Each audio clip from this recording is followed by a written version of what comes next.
Well, we're going to pick some popcorn today.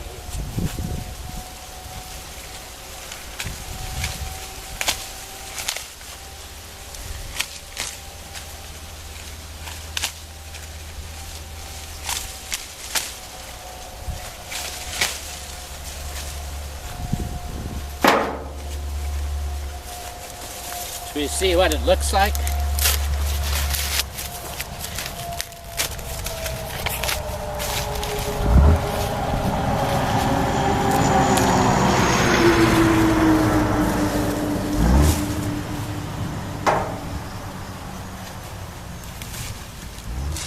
Looks pretty good. This is seed I got from the store. I bought a bag of popping corn at the local store, the store brand, and planted it, and did pretty good. I did that last year, and it turned out fine too.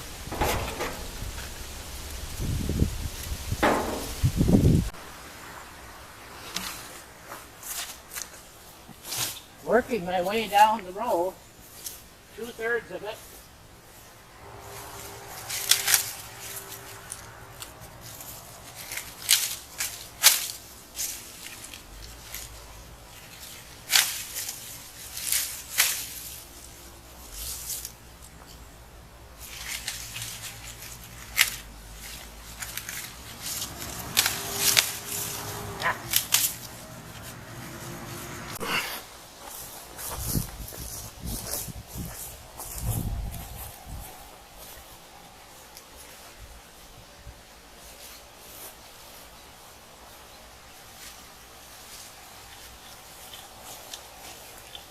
One row.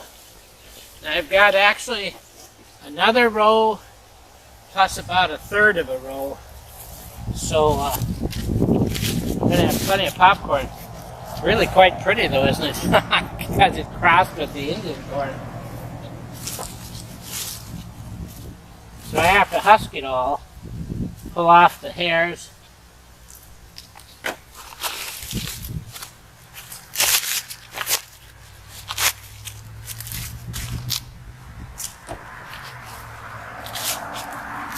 Some of them got really colored. Hopefully they'll pop okay.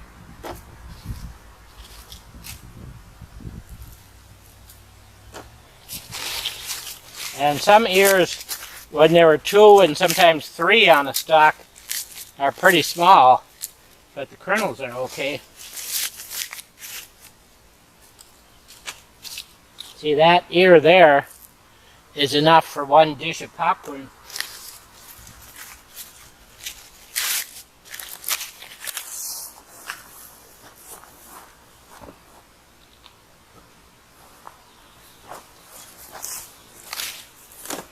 We're husking the corn. In the old days, they had husking bees. They picked the corn by hand, and then they had husking bees. And if you found a red ear, you could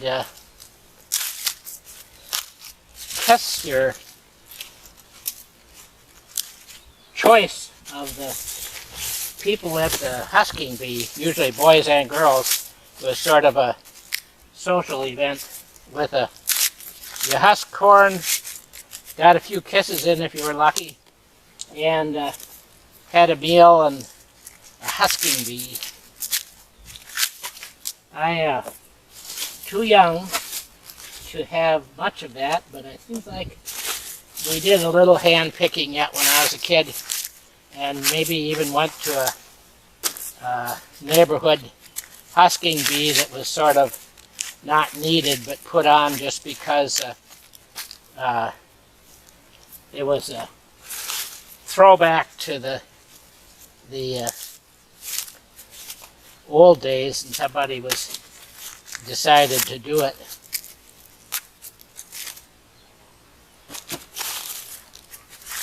The corn that was picked by hand by the 50s was generally the when you went in with the corn picker, you pulled it with a tractor, and you'd knock over a few rows, so before you went into the field, you'd go by hand and pick off the ears off of maybe 3-4 rows, and then you had to husk them because they wouldn't dry good with these husks on. They didn't shell them for the cows, they ground them. Cob and all. Cobs of popcorn, we saved those when we were done shelling them in December, when they had dried enough. When they're dry enough, the kernels come off easily. They just kind of come off without sticking on. Some of these, the ends of the ears have been, now there's one that didn't cross with anything. It's all normal. The ends of the ears, some of them have stuck out, and bugs and birds have done a little bit of damage. Or if it was not, see there's some kind of a bug, so you just break that end off.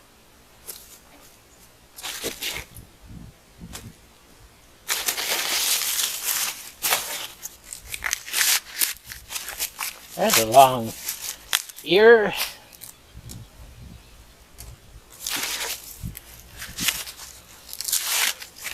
Planted them too thick, and so it stunted the ears a little.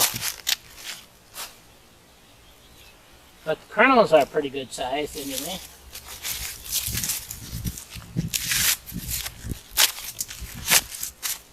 There's a colorful one.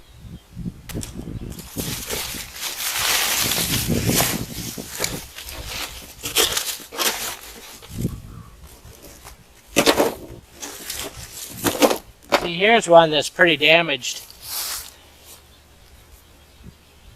Bugs, mold, something. So I won't keep that one. I'll toss that one out into the behind me to the cornfield. Then the deer can eat it out there and won't be thinking they have to come in here and break down my windbreak stalks.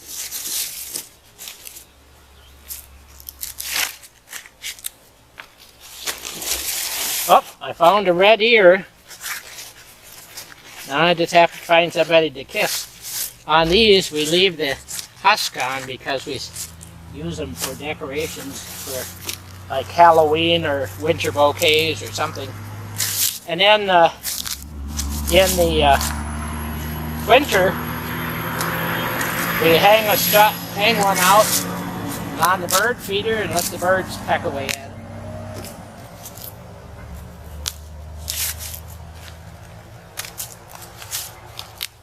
If I plant that next year, I'll get an ear. Now I got some here that instead of flint corn, it may be dented because it may have crossed with the field corn right next to it here, or even the sweet corn. I've got some this year. I planted last year's ears like that, and I got a bunch of dented Indian corn. Doesn't look as nice as the flint version, the round kernels.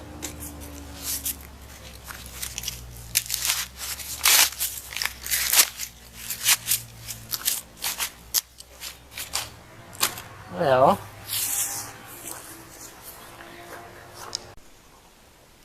I got one row done of about, that would be about not quite half of my popcorn, and I shucked it out. And probably got a bushel at least here.